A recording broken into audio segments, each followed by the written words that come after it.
శ్రీను మీ బాధలు కనుక్కోవడానికి మేము వచ్చాము. ఈ రోడ్డు మీద నుంచి వస్తుంటే అసలు కనీసం నడవడానికి రోడ్డు కూడా లేదు మీకు. మేము అంత కష్టపడి మేము ఇక్కడికి వచ్చామంటే మీరు ఎంత కష్టపడుతున్నారో మాకు అర్థమవుతుంది. మీ ఊరి పేరేంటన్నా? ఇది సెందుర్తి. సెందుర్తిలో పేట ఏంటి? యానాదులపేట. చూసారా, ఎస్టీ యానాదులపేట. ఇప్పుడు నేను ప్రచారం కోసం వచ్చాను. మన పవన్ కళ్యాణ్ అన్న జనసేన పార్టీ తరఫు నుంచి వచ్చాను. ఈ ఊర్లో కనీసం ఒక్క లైట్ కాదు కదా, కనీసం ఒక రోడ్డు కాదు కదా, ఏమీ లేదు అసలు.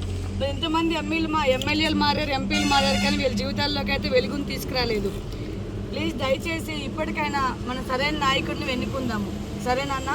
ఇంతకుముందు జగన్ పరిపాలన చూస్తూనే ఉన్నాం. మరి ఎస్టీ ఎస్సీల కోసం చాలా చేసామని జగన్ చాలా మైకులు పట్టుకొని ఊరేగుతున్నాడు కదా. మరి ఎస్టీ ఎస్సీల కోసం ఏం చేస్తారు? మరి వీళ్ళంతా ఎస్టీ వాళ్ళే. ఇల్లు చూస్తున్నాము, కనీసం ఇల్లు కూడా లేదు. పట్టాలు ఇచ్చారు, కాగితాలు చింపుకోవడానికి మాత్రం పట్టాలు ఇచ్చారు, కానీ ల్యాండ్లు ఇవ్వలేదు, స్థలాలు ఇవ్వలేదు, ఒక ఇల్లు కట్టుకోవడానికి ఇటుక రాయి కూడా ఇవ్వలేదు. మరి అలాంటప్పుడు ఏం పరిపాలన చేస్తున్నట్టు? మరి మేడం ఇంకో రాళ్ళు ఇచ్చారండి పొలాల్లో వేయడానికి, ఈ సర్వే రాళ్ళు మాత్రం ఇచ్చారు. సమాధిలాగా ఊరు ఎంట్రన్స్ లో పేర్చారండి ఇంత గొట్టలో. ఎందుకు అదే రాళ్ళతాలు మొక్కల మీద రాయి 4-5 వేలండి ఒకటి వచ్చి. అదే రాళ్ళతాలు పళ్ళు ఉడగొట్టండి సరిపోతుంది. ఇంతమంది ఇంతమంది జనాలు ఇంత చీకటి బతుకుల్లో బతుకుతున్నారు. దయచేసి ఇప్పటికైనా అందరూ అర్థం చేసుకున్నామా, మన జీవితాల్లోకి వెలుగులు తీసుకురావడానికి మన పవన్ అన్న మన కోసం వచ్చాడు. మర్చిపోకుండా ప్రతి ఒక్కరు జనసేన పార్టీ గాజులాస్ గుర్తు కోటేసి గెలిపించండి. మన జీవితాల్లో మార్పులు వస్తాయి. చీకట్లో బతుకుతున్నారు. మరి కనీసం ఒక కలెక్టర్ కైనా, ఒక ఎమ్మెల్యే కైనా, ఎంపీ కైనా కంప్లైంట్ చేయాలి కదమ్మా. కనీసం వస్తే రోడ్డు నోరులేని నిరుపేదలండి, నోరులేని పెద్దలని చెప్పి ఇలా చేస్తున్నారా? కలెక్టర్ గానీ ఎమ్మెల్యే కానీ ఇంతమంది ఎమ్మెల్యేలు మారుతున్నారు మేడం. నేను ఎరుగొచ్చి 4 ప్రభుత్వాలు జరిగాయి, అంటే 4 ఎలక్షన్లు జరిగాయి. నేను ఎరుగొచ్చిన తర్వాత 24 ఇంకా అంతకుముందు మాట్లాడలేము మేడం. ఈ ఊరు వర్షం కానీ పడుతుంటే మొత్తం మునిగిపోతుంది మేడం. మునిగిపోతుంది మేడం, ఎంత రోజు పోతుంది మేడం. కనీసం ఇక్కడ మధు ఉంది మేడం, అక్కడ మధు ఉంది, అక్కడ మధు ఉంది. జేసీబీతో పెట్టించిన సైడ్ కాళ్ళు ఇచ్చేసిన నీరు అవతల పోద్ది. పోద్ది మేడం. కానీ ఇదంతా మునిగిపోద్ది. కనీసం మీరు ఎలాగొచ్చారు మేడం? ఇప్పుడు ఫోన్ లైట్లు వేసుకొని వచ్చామన్నా మేము. ఇలాగ వచ్చారా మేడం? ఇలాగ వచ్చిన తర్వాత మీకు అర్థమైపోతుంది మేడం. ఈ పేటలో మినిమం తక్కువగా చూసుకుంటే ఒక 70 మంది 80 మంది ఉంటారు మేడం. ఇది ప్రత్యేకంగా పవన్ కళ్యాణ్ గారికి వెళ్తుంది వీడియో. తప్పకుండా మీరు చెప్పిన బాధ మాకు అర్థమవుతుంది. ఎందుకంటే నేను నడుచుకొని వచ్చాను, మీరు చెప్పడం కాదు. ఇప్పుడు నా కళ్ళతో నేను చూసుకొని వచ్చాను.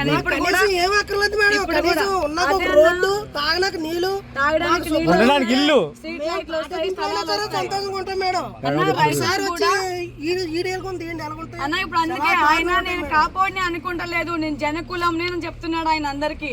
అర్థమైందన్న? ఇప్పుడు నేను వచ్చాను, ఈ ప్రభుత్వం ఈయన వచ్చాక మాత్రం తీసుకెళ్దాం.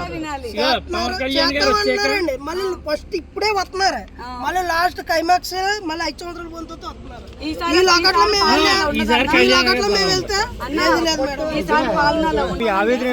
ఇప్పుడు ఈయన పరిపాలన చూడండి. జగన్ దగ్గర అయ్యి సంపాదించిన డబ్బు చాలా ఉంది. ఆయన అయినా ఫండ్స్ ఇంకా గవర్నమెంట్ రిలీజ్ చేసుకుని బ్యాంకుల్లోనూ ల్యాండ్ల మీద అది ఆ కొండ బాగు చేయాలి, ఈ కొండ బాగు చేయాలని తిరుగుతున్నారు. కానీ పవన్ కళ్యాణ్ గారు సినిమాలు చేసి ఆయనకు వచ్చిన రూపాయి మన మీద కష్టపడుతున్నారన్న. ఆయనకి ఏమైనా పదవి ఉందా?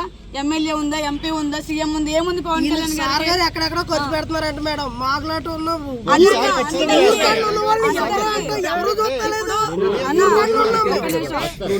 అన్న ఇప్పటి వరకు మాకు తెలియలేదు ఈ పేట ఎలా ఉందని. పవన్ కళ్యాణ్ గారు జోలి వరకు కూడా రాలేదు.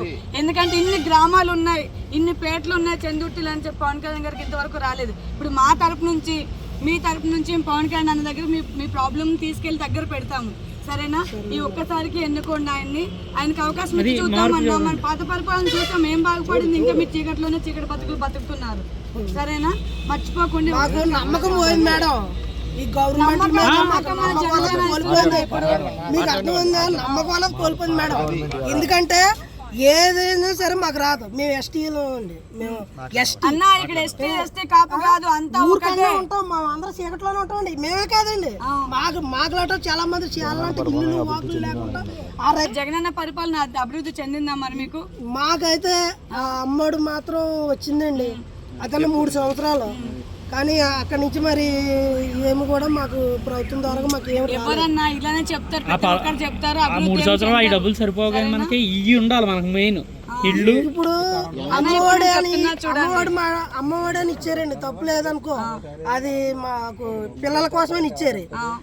ఈ రేట్లు బట్టి చూస్తే అదే చెప్పు తెలియదండి. ఆ రేట్లు కూడా చెప్పు. ఇప్పుడు 500 తెచ్చామనుకోండి, కనీసం ఒక 200 హాస్పిటల్కే పోతున్నాయి. నా రిపోర్ట్లు చూస్తే మొత్తం ఉంటాయండి హాస్పిటల్ రిపోర్ట్లు, కానీ నీరసం ఏదన్నది ఎవరు చెప్పలేకపోతున్నారు. కాకినాడ అంతా తిరుగుతాను హాస్పిటల్కి వెళ్ళి, కానీ ఏమి లేదమ్మా నీ దగ్గర ఏమీ లేదంటారు. నీకు వచ్చే 500 జగనన్న పరిపాలనలో కరెంట్ బిల్లు ఆగడము, అదే అని ఆ పన్ను అని ఈ పన్ను అని మనకి ఇచ్చేది ఏం లేదు. కాదండి, ఎస్టీ అంటే ఎస్టీకి ఈ పేటలో మాత్రం ఏమి రావు మేడం, పక్క నిజంగా చూస్తున్నారు కదా. ఎస్టీ అండి బాగా మేము కొండలతో సమానం. ఈసారి ఇప్పుడు సీఎం క్యాండిడేట్ లేడు, ఈ మన నియోజకవర్గం రావడం ఒక మనకు వరం. ఈసారి మనం చేయించుకోవాలి. మీరు నమ్మి ఈ ప్రభుత్వంలో పని చేశారు, మీకు ఏమన్నా జరిగిందా? ఈసారి ఆయన వచ్చారు కాబట్టి అది ఈసారి ఈ కళ్యాణ్ గారే వచ్చారు కాబట్టి చూసారు వైఎస్ జగన్మోహన్ రెడ్డి ఎస్టీ కులం కోసం మా జీవితాలని అర్పించాము అది ఇది అని చెప్పి చాలా చెప్పాడు. కానీ ఇంతవరకు ఇగో ఎస్టీ వాళ్ళే చెప్తున్నారు కదా, వీళ్ళ నోటితోనే మనం వింటున్నాం. ఇప్పుడు వీళ్ళ జీవితం అయితే ఏం బాగుపడలేదు. ఎందుకంటే ఇప్పుడు నేనే నడుచుకుంటూ వచ్చాను, కనీసం స్ట్రీట్ లైట్ కాదు కదా, రాళ్ళ రోడ్డు మీదకి వెళ్ళి నడుచుకొని ఫోన్ లైట్స్ ఆన్ చేసుకొని వచ్చాము. మేము మర్చిపోకుండా అన్న మీకోసం అయితే మీ బాధను మేము పవన్ కళ్యాణ్ వరకు తీసుకొని వెళ్తాము. ఈ ఒక్కసారికి ఆయన పరిపాలనకి అవకాశం ఇద్దాం. ఆయన అసెంబ్లీకి వెళ్తే మన జీవితాలు బాగుపడతాయి, సరేనా? ఆయన కూడా పిల్లల్ని అందరినీ వదులుకొని 10 సంవత్సరాల నుంచి మన కోసం కష్టపడుతున్నాడు అన్న. ఆయన దగ్గర ఒక పదవి లేదు, ఏం లేదు. అది మీరు అందరూ చూస్తున్నారు. పిఠాపురం అంటే అసలు ఎవరికి తెలిసేది కదా, కాకినాడ పక్కన రాజమండ్రి పక్కన ఒక ఊరు, కానీ ఇప్పుడు పిఠాపురం అంటే దేశం అంతా మారు మోగిపోతుంది.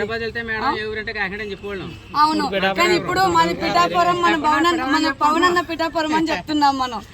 అంటే అంత పేరు వచ్చిందంటే ఎవరి వల్ల అన్న? మన పవన్ కళ్యాణ్ వల్లే కదా. మా చెందుర్తి గ్రామంలో మైనస్ ఈ ప్యాటర్న్ అయ్యో మేము కళ్ళారా చూస్తాం.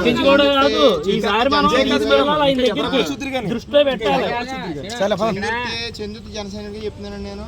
ఈ దృష్టిని పవన్ కళ్యాణ్ దృష్టి తీసుకెళ్ళాలి. పవన్ కళ్యాణ్